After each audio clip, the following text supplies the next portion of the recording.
Assalamualaikum warahmatullahi wabarakatuh. Alhamdulillah wassalatu wassalamu ala rasulillah amma ba'du. Para pecinta Leman TV dan Radio Suara Aliman dimanapun Anda berada, rahimani wa rahimakumullah. Kita kembali pada acara ngabuburit bersama Ustadz, dan kita akan menemui Al-Ustadz Muhammad Husnul Hakim MPD Hafizahullah, terkait kita akan membahas seputar bulan Ramadan ini, dan kita akan menyamperin beliau di kantor beliau. Marilah kita sapa beliau.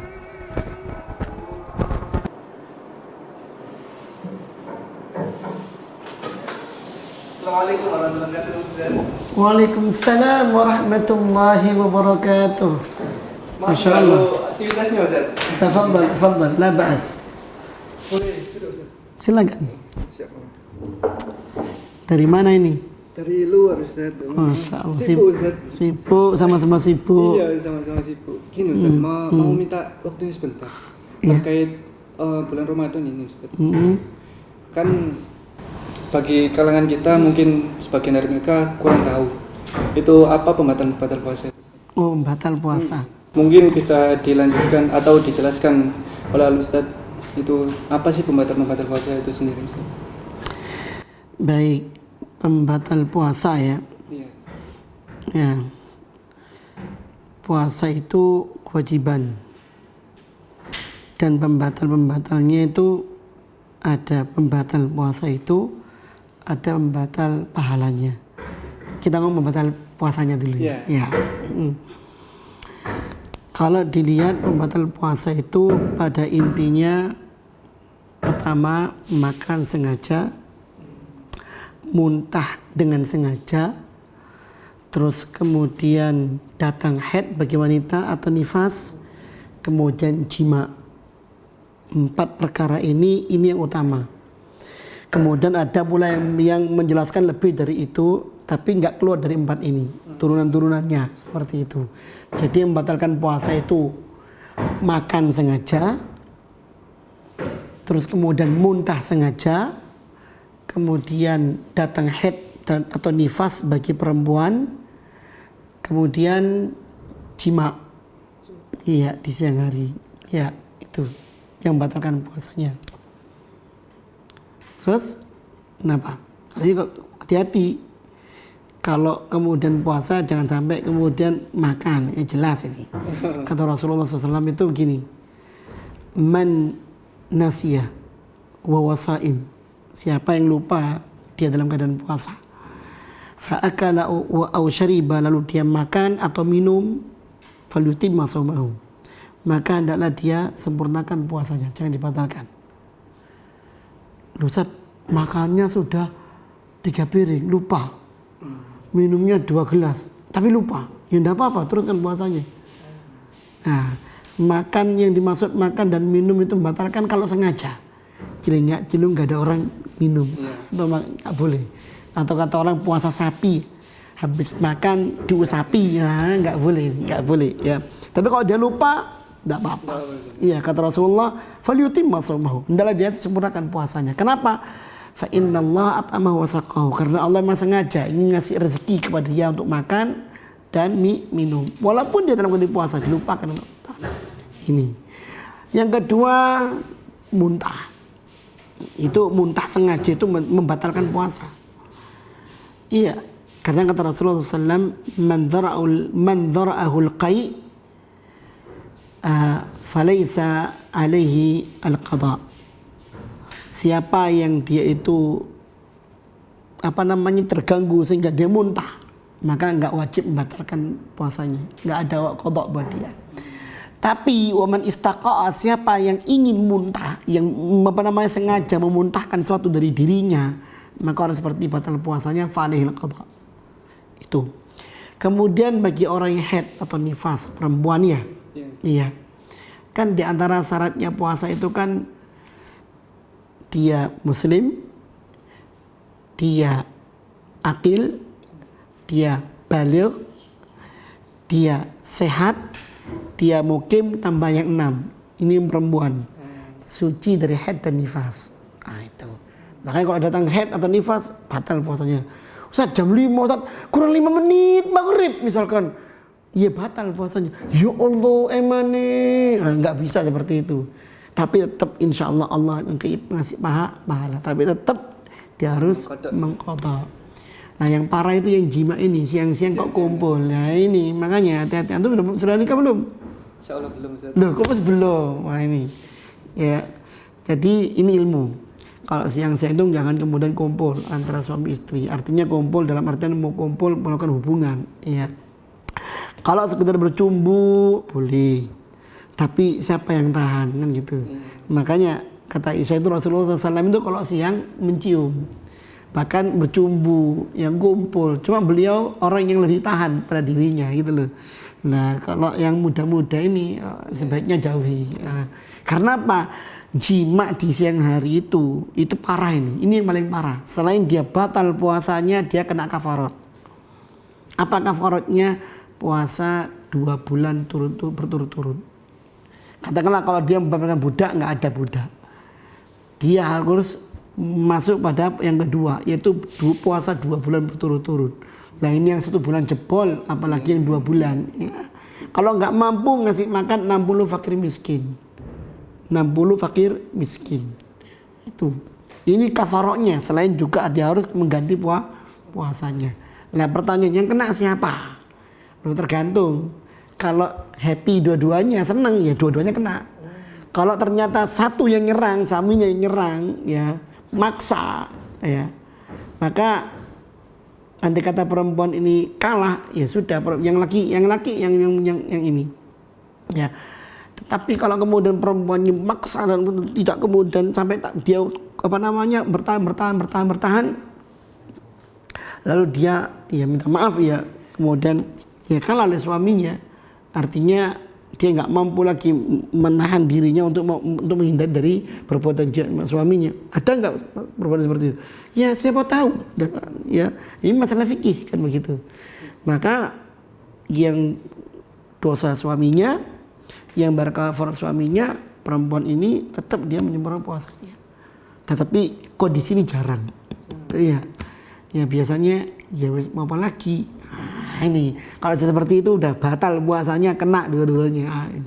Nah itu kan siang-siang hari bulan Ramadan itu kan panas tadi, ya. Ada yang panas, kadang hujan itu. Kalau kita yang kena yang panas tiba-tiba kita melihat es, Ustaz. Es itu kan menggoda, Ustaz. Apalagi di tenggorokan itu, pengen minum aja. Ngelak itu. Ya. Nah kita niat ingin meminum itu apakah bisa membatalkan atau gimana, Ustaz? Baik, perkara punya niat memang dibahas ini. Masalah niat itu kalau puasa wajib itu pun dibahas. Tidak kemudian serta-merta muncul saat itu pula, tidak. Jadi kata Rasulullah SAW untuk mau puasa wajib itu niatnya harus ada malamnya. Ini saya dudukkan dulu masalah ini. Kata Rasulullah dalam hadis yang Imam Ahmad dan beberapa riwayat yang lainnya, man lam yajma'is siyama qabla al-fajri fala siyama lahu. Siapa yang malamnya belum meniatkan untuk puasa besoknya, ya, minimal waktunya sebelum muncul fajar, sebelum azan subuh, dia nggak niat ya untuk puasa siangnya, maka nggak bisa siap, nggak puasa. Itu. Makanya ketika seorang muslim melihat ada hilal Ramadan sudah diumumkan, harus pada saat itu dia meniatkan diri, besok saya puasa. Nah, ada penjelasan ulama kapan niatnya itu, apakah tiap malam atau di awal Ramadan untuk seterusnya. Nah, ini khilaf. Ya, mau tiap malam silakan, mau mengambil pendapat yang di awal Ramadan sampai kemudian puasa di akhir Ramadan silakan. Nah, permasalahannya adalah sekarang orang sudah niat, ya, kemudian siangnya ada menggoda. Ya Allah itu es berkeringat, ya pemandangannya warna-warni kok seperti gimana, apalagi panas-panas sih. Nah kondisi seperti ini, ya apakah dia batal puasanya? Tidak. Jadi niatan seperti itu tidak. Itu bukan niatan itu hanya godaan. Ya. Yang dimaksud dengan niatan membatalkan puasa adalah kalau dia sudah ada azm, saya mau batalkan puasa. Ya. Saya akan membatalkan puasa. Dan dia berazam walaupun dia belum menyentuh, tapi kalau sudah punya niat untuk membatalkan puasa ya batal. Ini namanya apa ya istilahnya? Ini surat niatan tekad yang bulat gitu ya. Itu. Nah, makanya dilihat siang hari tergantung kita ini bisikan hati itu sifatnya apa. sesuatu yang terlintas, godaan, atau sesuatu yang membaca untuk membatalkan puasa. Ini dibahas oleh para ulama, walaupun ada khilaf dalam masalah tersebut, tapi ingat, ini bisa berbahaya bagi seorang muslim. Makanya jangan sampai kemudian terbawa oleh iming-iming seperti itu. Tetap di istighfar, astagfirullahaladzim, astagfirullahaladzim, seperti itu. Ya Allah, berikan kekuatan padaku. Seperti itu harusnya dia lakukan. Bukan kemudian hanyut dalam perkara tersebut, kemudian wis batal wis, tidak bisa. Ya. Ini rusak sudah puasanya. Itu tadi mungkin bagi kalangan kita belum mengetahui Ustaz ya, terkait Banyak, itu. banyak. Atau juga godaan-godaan di siang hari saat Ramadan itu juga banyak Ustaz ya. Na'udzubillah min dzalik, betapa banyaknya itu. Di sisi lain Ustaz, ketika kita di siang hari melakukan kailullah atau tidur siang itu, ketika bangun-bangun itu, mohon maaf, telahnya itu sudah ada Itu istilah ngompolnya orang dewasa. Iya, apa itu? Kalau anak kecil kan pesing. Iya. Nah, kalau ngompolnya orang dewasa tidur itu loh kok kental. Nah, ini dia. Ini bahaya ini. Bagaimana hukumnya Ustaz puasanya itu Ustaz? Apalagi buat anak muda. Waduh. Iya. Jadi itu namanya ihtilam. Ihtilam namanya. Dia mimpi, dia membangun tidur ternyata keluar maninya. Ya. Hal seperti ini tidak membatalkan puasa. Tidak. Memang berkenaan dengan masalah keluarnya mani ada dua perkara. Ada perkara yang disengaja, ada perkara yang nggak disengaja. Ya. Keluarnya mani dengan sengaja itu biasanya karena perbuatan maksiat. Seperti onani. Ini jelas batal puasanya. Ya. Batal hukum tentang masalah ini berat juga. Jadi dia harus mengqadha. Tapi dia tetap harus menyempurnakan puasanya saat itu. Ini menurut pendapat Syekh Utsaimin. Ya, siapapun orangnya yang siang hari dia berbuat onani ya. Maka ketika keluar mani itu ya, dan dia merasakan orgasmenya, maka dia harus mengqadha puasanya. Tapi puasa itu tetap harus dilanjutkan. Ya. Itu tanpa kafarah itu saja. Tanpa kafarah. Kan nggak ada lawannya. Nggak ada lawannya gitu loh. Nah, hadisnya apa ini? Hadis umumnya itu, yaitu hadis yang diriwayatkan oleh Rasulullah SAW dari Abu Muttafaqun alaih. Kata Rasulullah SAW, kullu amal ibni Adam lahu. Setiap anak manusia itu amalnya untuk mereka. Al-hasanatu bi asyri amsalihah. Satu kebaikan diberi pahala 10 oleh Allah SWT. Ila siyam, kecuali puasa, khusus pahalanya. Nah, ini perlu diperhatikan. Pahala itu puasanya khusus. Allah yang ngasih sendiri. Ya, enggak seperti sholat, ya, pahalanya 10 kali lipat, atau mungkin bacaan sedekah 10 kali lipat, ya. Tapi puasa khusus. Ya. Yada'u ta'amahu wa syarabahu li'ajli. Kenapa khusus? Dia meninggalkan makannya, minumnya, wa syahwatahu, dan syahwatnya karena aku.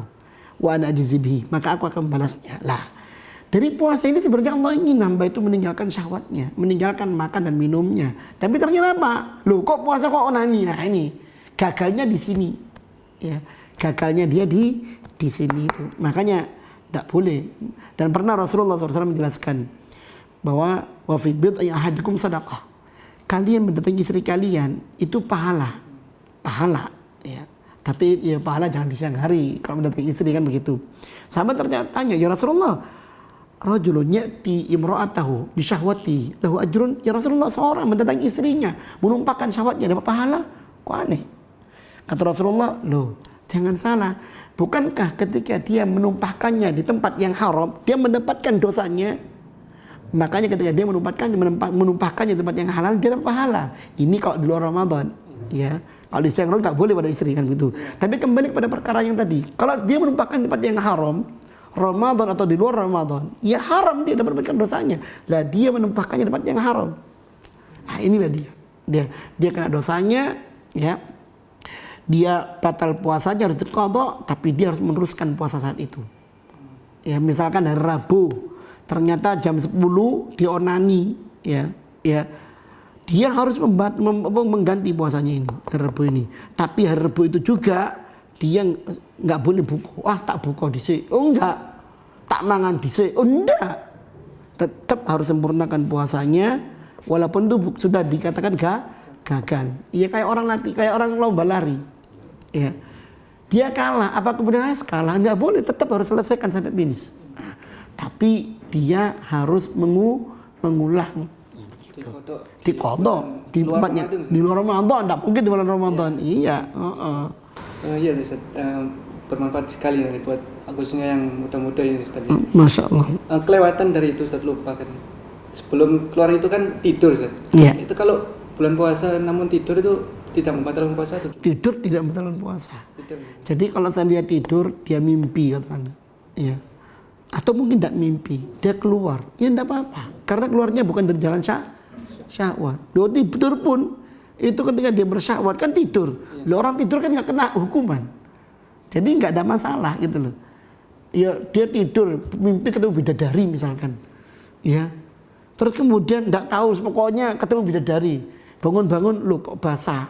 Ya sudah. Ya enggak apa-apa, cepat mandi ya, segera bersih diri, ya sucikan lagi dari hadas, terus sempurnakan puasanya. Begitu. Jadi tidurnya nggak membatalkan puasa, keluar mani atau tidak nggak membatalkan puasa. Pernah ada suatu ungkapan, bagaimana seorang di siang hari dia off dari aktivitasnya, siang hari dia tidur, hanya bangun saat sholat lima waktu berjamaah, ya. Terus kemudian zuhur bangun sholat, asar bangun sholat, sampai kemudian menjelang maghrib dia bangun, dia buka, dia sholat maghrib, dia sampai asar, begitu boleh nggak? Ya sah puasanya, sah.